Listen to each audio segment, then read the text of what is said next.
aqui para mais um programa Fenômeno UFO pela TV Mundo Maior.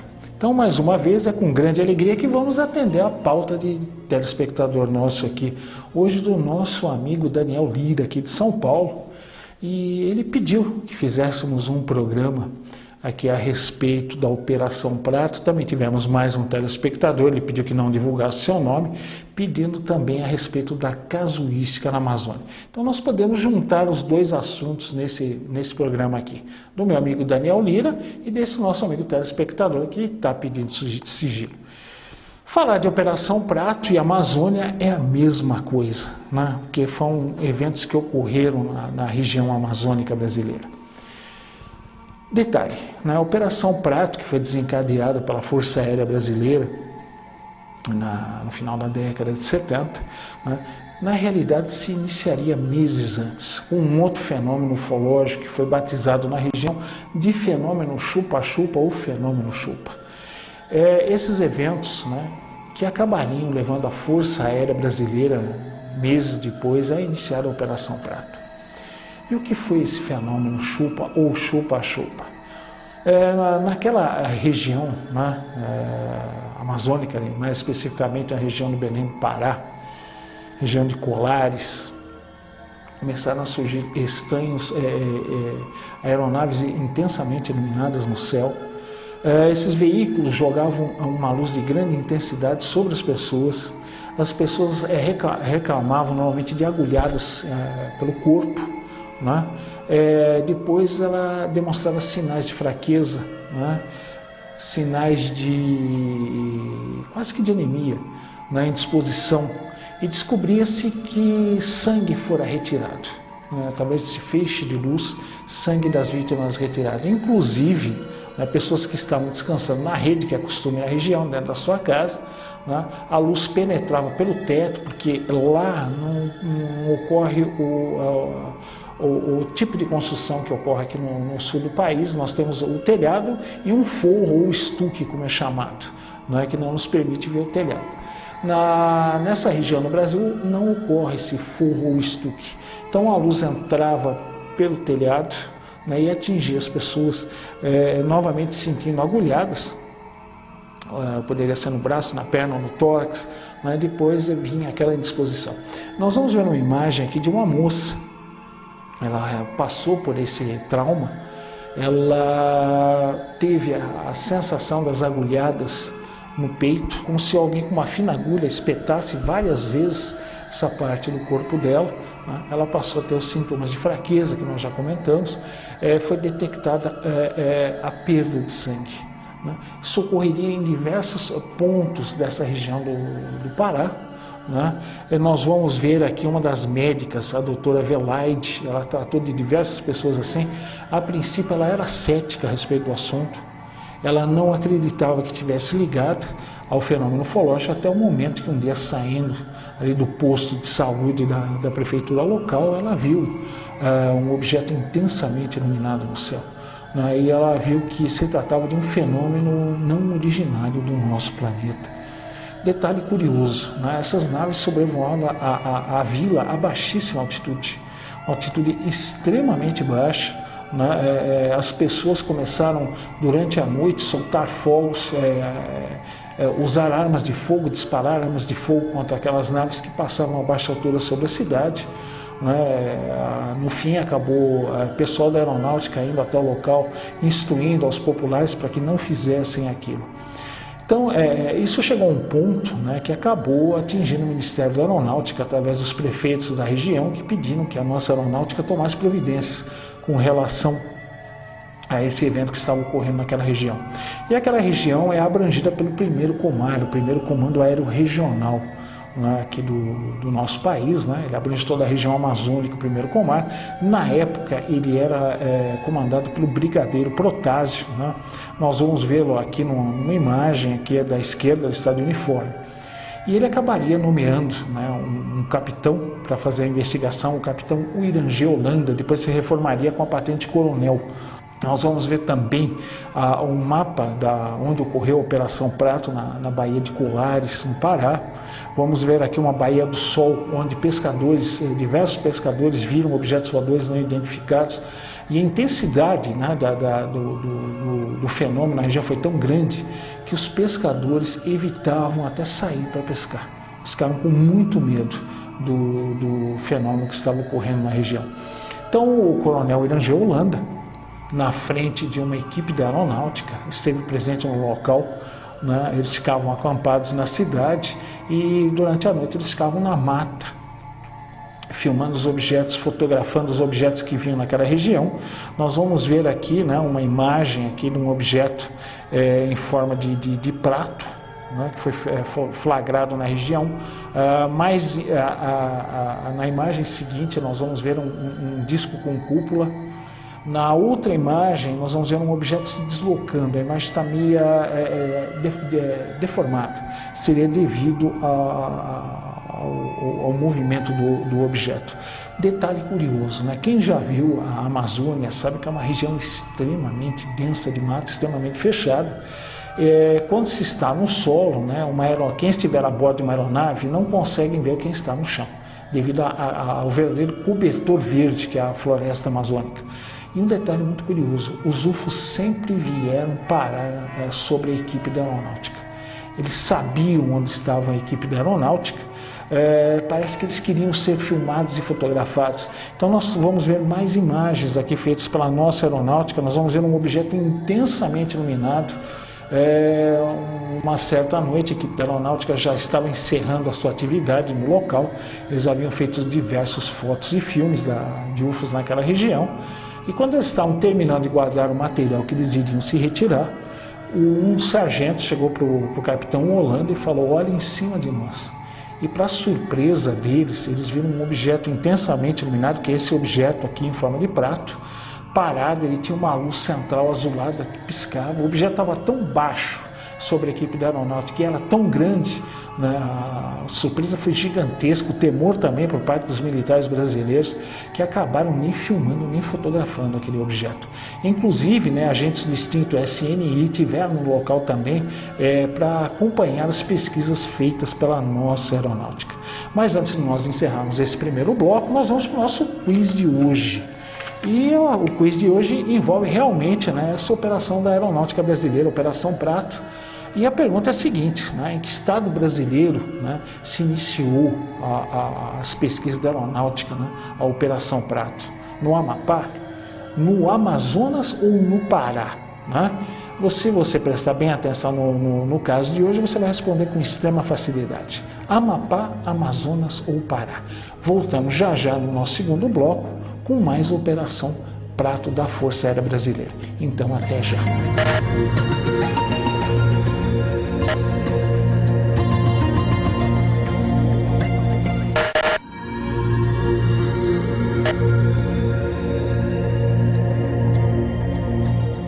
Estamos aqui para o segundo bloco do fenômeno UFO de hoje, né, com a Operação Prato, que foi uma sugestão do nosso amigo Daniel Lira, aqui de São Paulo. Tá? Então, quando você tiver sugestão de pauta ou um assunto que você queira ver tratado aqui no programa, entre em contato aqui conosco. No final do programa estaremos dando um modo que você pode nos contatar aqui. Bom, como eu estava falando no bloco anterior, né, o UFO parou sobre a equipe da aeronáutica. Para surpresa de todos ali, né, foi um choque emocional profundo. E inclusive o coronel Irangê mesmo fala que ninguém teve a reação de retirar o equipamento, as câmeras fotográficas, as filmadoras de dentro das valizes metálicas para filmar aquele objeto.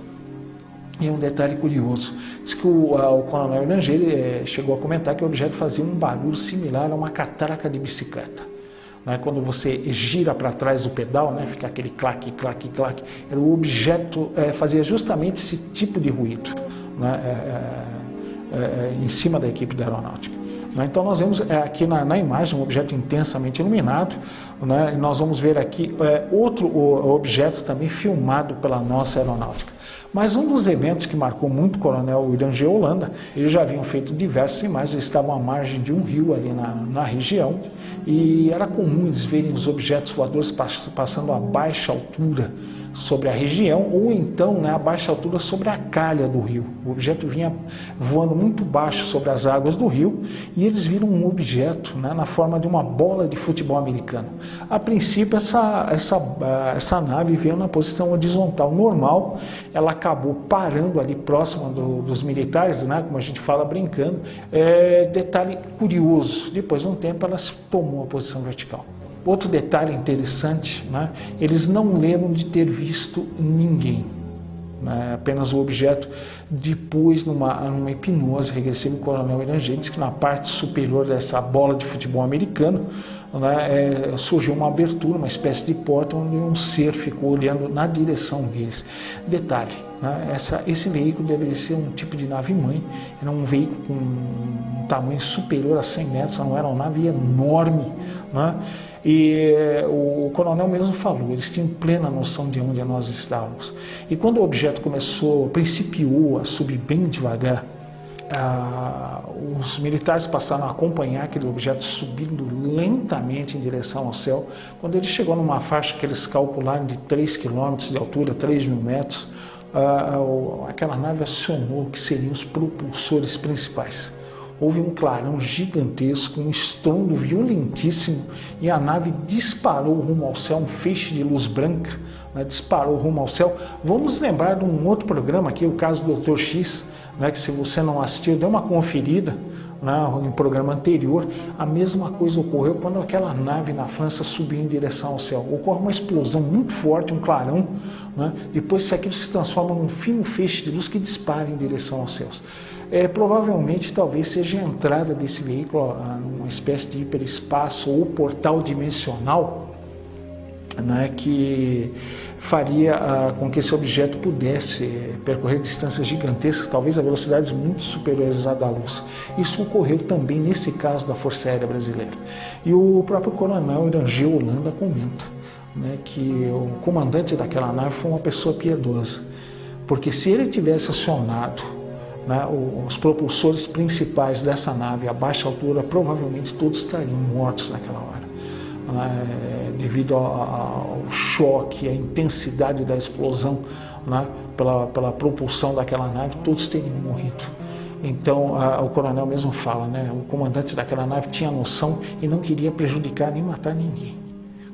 Daí a nave ter subido lentamente até uma altura de 3 km para depois acionar os propulsores principais. Então, a Força Aérea Brasileira colheu inúmeros depoimentos na região, né, orientou aquelas pessoas a não atirar contra os UFOs, explicou o porquê. Né? Como a gente sempre fala, a educação é a chave de tudo. Né? Então, evitou-se talvez até um confronto mais sério, orientando-se a população brasileira. Todo o material, né, que foi coletado pelo coronel Irangê Holanda foi para o primeiro Comar, né, para o brigadeiro Protásio. Depois esse material todo teria ido para Brasília. Né? Então, estariam nos arquivos da Força Aérea Brasileira. Hoje, né, a Força Aérea Brasileira já liberou parte desses materiais, né, da Operação Prato, para a imprensa. Então, a imprensa tem mostrado algumas coisas a respeito dos arquivos ufológicos da Aeronáutica e da Operação Prato em si, né? Dando continuidade ao assunto, mas não é apenas esse caso. Né? UFOs são avistados na Amazônia com grande intensidade. Nós não temos muitos depoimentos porque o número de observadores é muito pequeno, devido a ser a grande parte do estado do Amazonas, do Pará, né, ser coberto de mata densa. Existem muito poucos moradores, a densidade populacional é muito baixa naquela região. Daí o número de relatos não ser tão grande. Né? Um desses casos ocorreu, né, há 2 anos atrás com um avião da TAM. Foi uma comissária que prestou depoimento. Ela pediu para que nós não dessemos o nome dela nem da tripulação do A320 dessa companhia. E essa aeronave se dirigia ao aeroporto de Belém do Pará, quando o comandante chamou até a cabine de comando. A comissária foi até lá e eles pediram que ela baixasse, né, entre os 2 assentos do piloto e copiloto e olhasse através da janela frontal do A320. Havia um UFO que estava à frente do A320. O comandante disse que aquilo já estava ocorrendo há algum tempo. E, para surpresa dos 3, né, subitamente aquela nave emitiu um feixe de luz vermelho muito fino, que entrou dentro da cabine do avião através da janela frontal, atingiu o piloto no peito, cruzou, né? Ela estava no meio, ela recebeu aquele feixe de luz também no peito, cruzou o peito dela, depois do copiloto, depois aquele feixe de luz foi recolhido.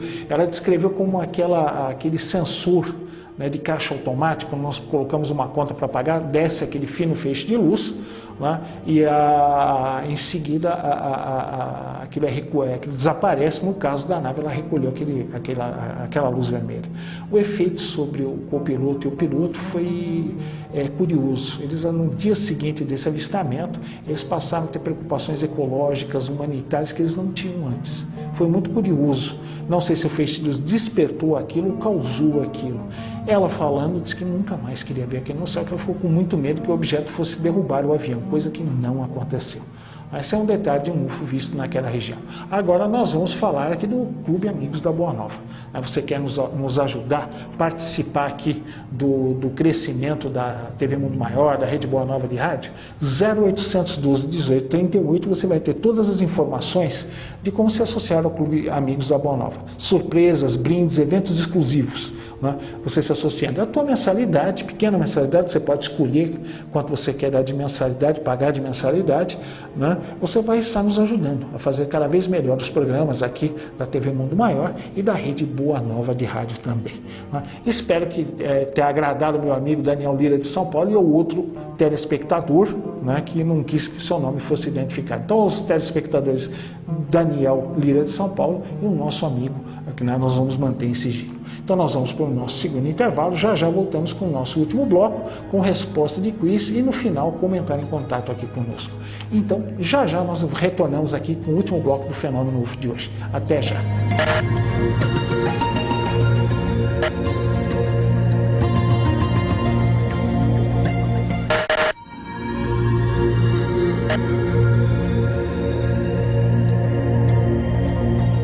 Estamos aqui para o último bloco, Fenômeno UFO de hoje. Né? Vamos para a resposta do quiz de hoje, né? Envolvendo a Operação Prato. E a pergunta de hoje era: em que estado brasileiro a Operação Prato iniciou as suas pesquisas? No Amapá, no Amazonas ou no Pará? Né? Se você prestou atenção, você viu que foi no Pará, região de Colares, né? No estado do Pará. Então, a alternativa correta é a alternativa C. E por que Operação Prato? Né? Porque o Brasil é o único que chama disco voador de disco voador. Essa é a realidade. Os demais países chamam de Flying Saucer, em inglês, que é pires voador. Em francês é surcoupe volante, é a mesma coisa, né? Prato voador, né? Ou platilho volante em espanhol, né? Que é a mesma coisa, né? Então, o Brasil é o único país, né, que trata o fenômeno ufológico de disco voador. Né? É uma curiosidade. Agora nós vamos para os e-mails de hoje. Né? O primeiro e-mail aqui do meu amigo Flávio Nóbrega. Né? Infelizmente aqui ele não deu, né, o local, né, o seu estado, sua cidade. E a pergunta que ele faz ele gostaria de saber se há algum curso a respeito de ufologia na visão espírita. Se positivo, onde e quando. Infelizmente, Flávio, não existe curso. Né? A doutrina espírita aborda o assunto assim, de uma profundidade impressionante. Eu não era espírita, eu me tornei espírita. Né? A ufologia me levou para a parte espiritual. Eu nunca esperava, viu, Flávio, que eu fosse ver essa área tratada no espiritismo. Quando eu peguei o livro dos espíritos, ali para mim uma surpresa gigantesca, o livro dos espíritos, a Gênese, meu amigo, olha, foi uma surpresa. Mas cursos não.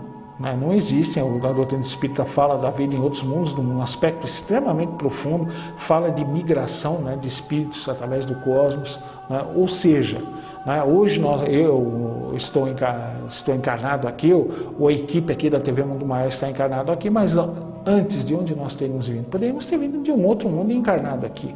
Ou, né, após nós deixarmos esse planeta aqui, após a morte do nosso corpo físico, poderíamos estar encarnando em outros mundos.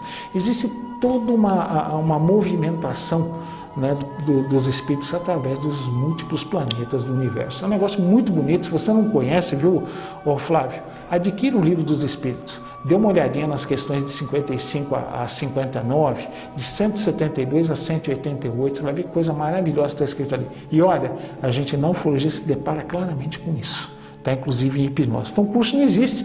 Se você puder, meu amigo, nós vamos estar fazendo um evento, se você for aqui de São Paulo, né? No dia 25 de outubro, né? Um domingo, nós estamos fazendo lá no Centro Espírita Ramatiz, né? Fica na rua, se eu não me engano, acho que é José João Horst. É uma travessinha da Sesefredo Fagundes. Você vai até ali, né? Fica na altura do 410, no comecinho. Você vai até lá, nós vamos fazer um domingo o dia inteiro, inclusive com a visão espírita também da ufologia. Né? Você indo até lá, nós estamos pedindo, não tem ingresso, meu amigo, é absolutamente gratuito. Tá? Nós pedimos apenas uma doação voluntária de 1 quilo de alimento não perecível. Né? Você vai ali até o Centro Ramatiz, vão ser 5 ou 6 palestrantes, vai ser o domingo inteiro, vamos fazer uma mesa redonda para tirar dúvidas, quer dizer, vai ser um domingo inteiro ufológico, inclusive com a visão espírita, tá bom, meu amigo? Então o curso não tem, mas se você quiser, nesse evento que nós vamos fazer no dia 25 de outubro, no Centro Espírita Ramatiz, né, você será muito bem-vindo, meu amigo, tá ok? Então, olha, informações aqui no programa Fenômeno UFO da Rede Boa Nova de Rádio. Também estaremos trazendo maiores detalhes desse evento ufológico do dia 25 de outubro. Tá bom, meu amigo? Então, espero ter respondido a sua questão a contento. Qualquer coisa, estamos à sua disposição aqui, meu amigo. Tá bom? Então, muito obrigado pelo seu e-mail aqui. O e-mail seguinte é do meu amigo William Lopes. Ele mora em Itaquaquecetuba, né? Nós tivemos lá no Centro Kardecista lá de Itaquá, na AEC, a Associação Espírita Kardecista Itaquaquecetuba. Vamos estar lá o ano que vem, se Deus quiser, lá para o mês de maio. Então você gostaria de saber se existem ideias a respeito do sistema de propulsão dessas naves, se todas avistadas até agora usam basicamente sistema de propulsão. Tá? Está nos parabenizando pelo programa, agradeço em nome de toda a equipe aqui. Olha, meu amigo, com certeza o eletromagnetismo está envolvido no sistema de propulsão desses veículos. Tá? Como é que nós sabemos disso? Pela interferência que esses veículos causam.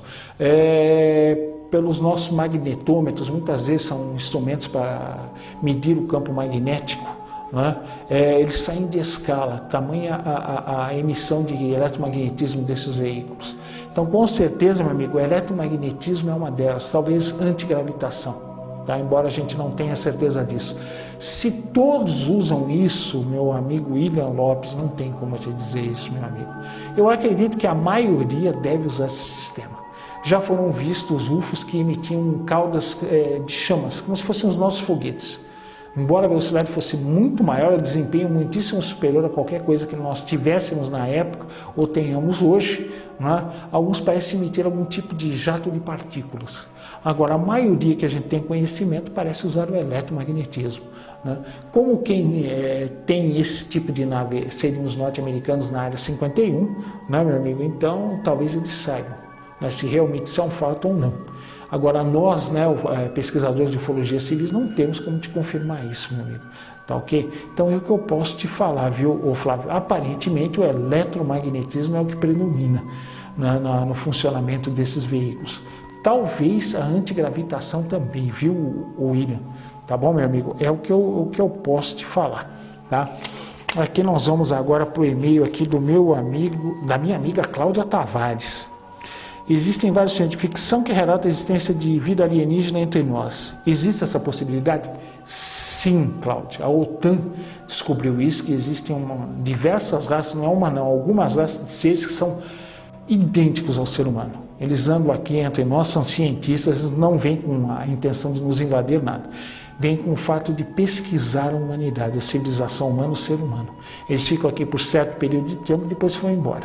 Isso é tão sério, viu, Cláudia, que a OTAN tinha medo que algum desses seres entrasse numa instalação nuclear e iniciasse uma guerra aqui. Depois a própria OTAN descobriu que esses seres são pacíficos, eles não têm a intenção de invadir a Terra ou de iniciar qualquer tipo de guerra ou ato nuclear aqui em nosso planeta. Agora, distinguir detalhes é difícil, viu, Cláudio, porque eles não permitem ser fotografados. Eles dizem que eles têm certos detalhes fisionômicos que possibilitariam que nós os reconhecêssemos. Então, eles não se deixam fotografar. George Adams, que foi um contratado norte-americano, tinha contato com seres em pleno centro de Londres e ninguém percebia a diferença. Então, deve ser uma diferença muito pequena que tem que ser estudada para ser descoberta. Tá bom, minha amiga Cláudia Tavares? Mas qualquer coisinha, entre em contato conosco novamente. Para você fazer isso, é muito simples. Basta você acessar o seguinte e-mail, fenômenoufo@tvmundomaior.com.br. Vou repetir, fenômenoufo@tvmundomaior.com.br. Você envia seu e-mail aqui com a sua crítica, sugestão de pauta, dúvida, né? E nós estaremos pondo em prática aqui.